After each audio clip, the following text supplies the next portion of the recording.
Au nom du Père et du Fils et du Saint-Esprit, ainsi soit-il. Mes frères, cette période de l'année où les fêtes de saints se succèdent nous est une occasion de parler de l'intercession des saints, de la place des saints dans notre vie chrétienne. Il est important d'en parler tout d'abord parce que les protestants refusent ce culte des saints. Tout ce que les hommes ont imaginé sur l'intercession des saints, disait Calvin, n'est rien que fraude et tromperie de Satan pour détourner de la vraie forme de la prière. Et une deuxième raison pour laquelle il est important de parler du culte des saints, c'est que les hommes d'Église ayant voulu se rapprocher des protestants depuis le Concile Vatican II, la piété envers les saints a d'abord été traitée de superstition, détournant de la piété envers notre Seigneur. Les statues des saints ont été enlevées de nombreuses églises. Et comme on n'arrivait pas à détruire toute piété envers les saints chez les catholiques, alors la vie des saints du passé a été réécrite au goût de Vatican II, tandis que l'Église conciliaire changeait les procédures de béatification et de canonisation pour mettre sur les autels ses propres saints, des personnages qui auraient été excommuniés par les papes du passé. Tâchons donc de remettre les choses au point en faisant d'abord un petit rappel historique. Tout d'abord, le culte des saints n'est pas une pratique récente dans l'Église. On en trouve l'origine dès l'Ancien Testament, où la mémoire des grands patriarches, des prophètes, des saints rois était tenue en grand honneur. On voit Moïse, par exemple, pour rendre plus efficace sa prière à Yahvé, évoquer les noms des anciens patriarches. Souvenez-vous d'Abraham, d'Isaac et de Jacob, vos serviteurs, dit-il à Dieu. On voit le prophète Jérémie, après sa mort, apparaître à Judas Maccabée pour lui dire « Reçois le saint glaive comme présent de Dieu, par quoi tu renverseras les ennemis de mon peuple Israël. » Les saints de l'Ancien Testament font même des miracles après leur mort. Ainsi, un cadavre jeté par hasard dans le tombeau du prophète Élisée revient tout à coup à la vie au seul contact du corps du prophète.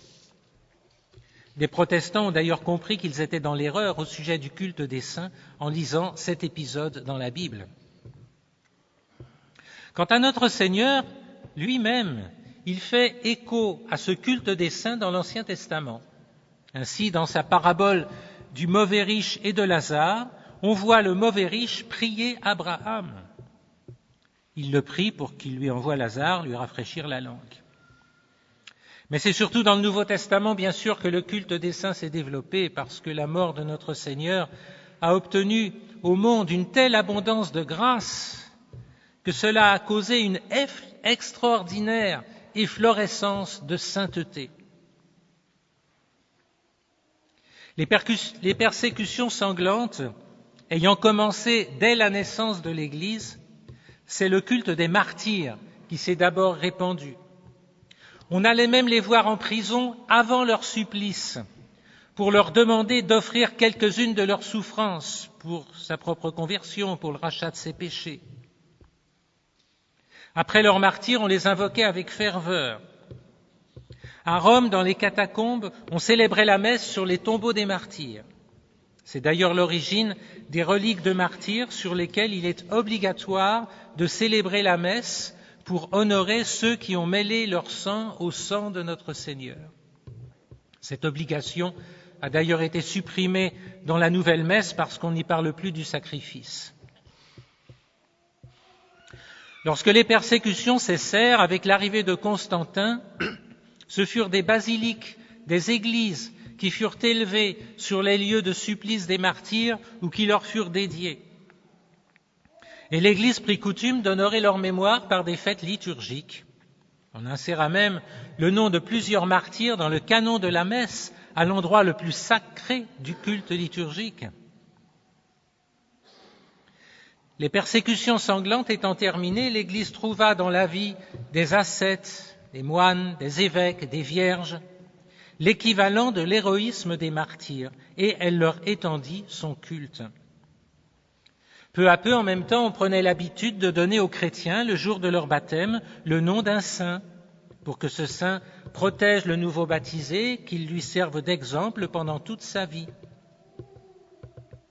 Mais lorsqu'au XVIe siècle, l'hérésie protestante prétendit que pour être sauvé, il suffisait d'avoir une sorte de confiance en Jésus-Christ seul, supprimant tout autre intermédiaire, à commencer par la Vierge Marie, alors les pères du Concile de Trente, pour rétablir la vérité, promulguèrent un décret sur l'invocation des saints, la vénération de leurs reliques et le culte des images.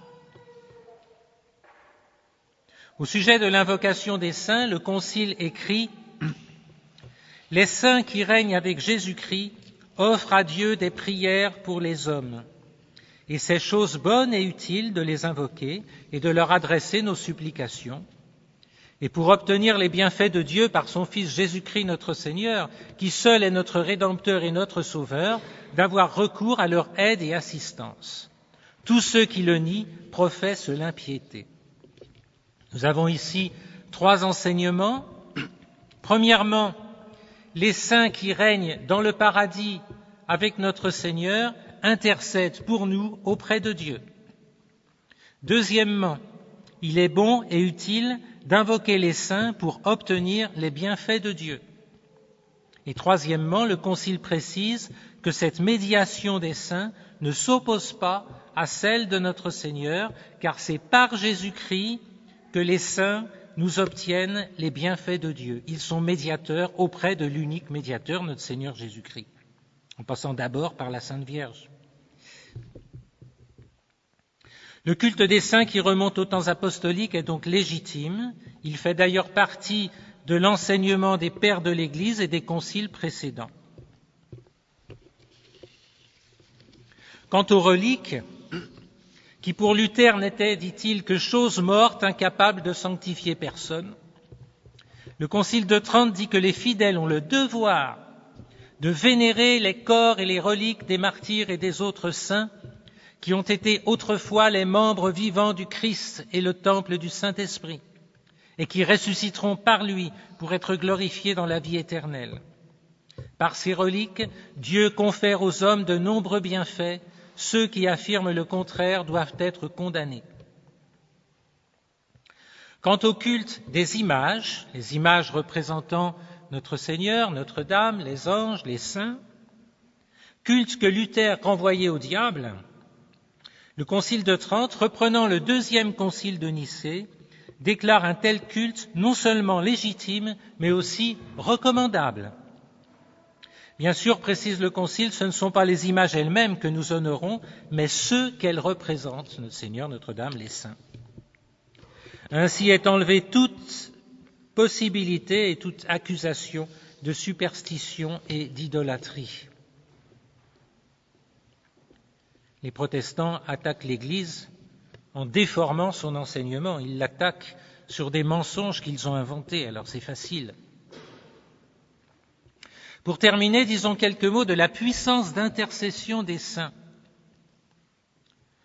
Posons-nous la question, comment Dieu refuserait-il d'accéder aux demandes de ceux qui l'ont servi si fidèlement sur terre et au prix de tant de sacrifices, parfois même de leur vie, alors qu'il les exauçait déjà si souvent lorsqu'ils étaient encore parmi les hommes, ici-bas.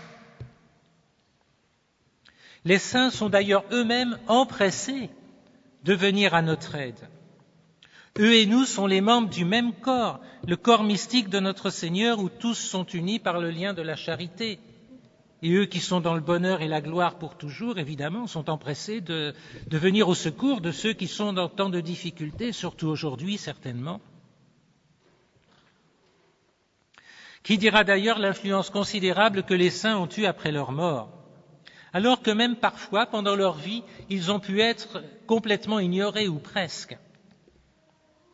Est-ce qu'une sainte Thérèse de l'Enfant Jésus, par exemple, ne continue pas à convertir des âmes aujourd'hui dans le monde entier?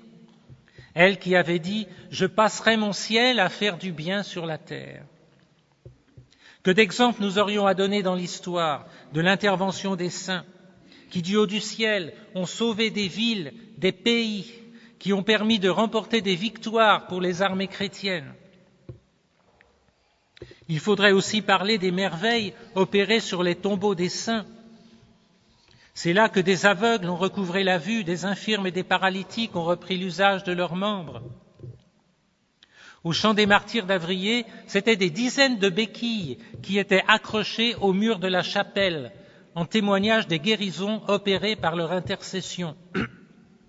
Évidemment, après le concile, on ne croyait plus trop aux miracles, alors on a tout enlevé. Mais regardez des photos anciennes. L'invocation des saints est donc tout à fait légitime et vivement encouragée par l'Église, car leur pouvoir est très grand sur les cœurs de Jésus et de Marie. Bien sûr, le secours des saints n'est donné que pour marcher sur leurs traces. Apprenons d'eux à imiter Jésus-Christ, dit saint Augustin. Moins parfaits que notre Seigneur et Notre-Dame, ils sont d'ailleurs davantage à notre portée. Ils ont connu nos combats, nos faiblesses, nos chutes même. Hier, nous fêtions Sainte Marie-Madeleine. Et ils sont maintenant dans la gloire du ciel. Alors, quel encouragement pour nous à lire la vie des saints et à les prier. Avant de terminer, disons un mot des nouveaux saints proclamés par l'Église conciliaire. Les procédures de béatification et de canonisation ont été considérablement simplifiées, en particulier en exigeant moins de miracles et en ne faisant plus l'examen attentif de leur doctrine. Monseigneur Lefebvre disait que lorsque l'Église se rétablira, il faudra refaire tous les procès de béatification et de canonisation qui ont eu lieu depuis le Concile Vatican II. Il en concluait qu'on ne peut prier en public les bienheureux et les saints béatifiés et canonisés après Vatican II. Il y en a bien sûr dont la sainteté ne fait aucun doute, comme un Padre Pio ou un Père Maximilien Kolbe. Et on peut bien sûr les prier en privé, personnellement. Mais comme ce n'est pas à nous de choisir et de trancher dans ces choses-là, c'est à l'Église, nous ne sommes pas l'Église.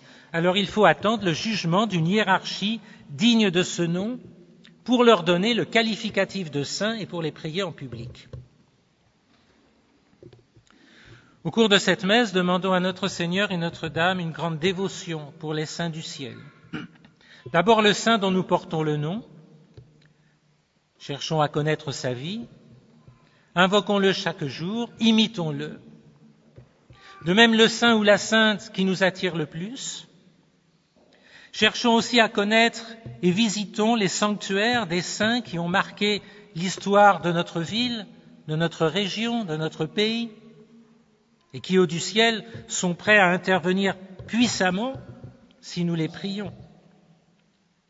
Comme le disait sainte Thérèse de l'Enfant Jésus, tous les saints sont nos parents. Alors, vivons avec eux. Au nom du Père et du Fils et du Saint-Esprit, ainsi soit-il. Du Père et du Fils et du Saint-Esprit, ainsi soit-il. Du Père et du Fils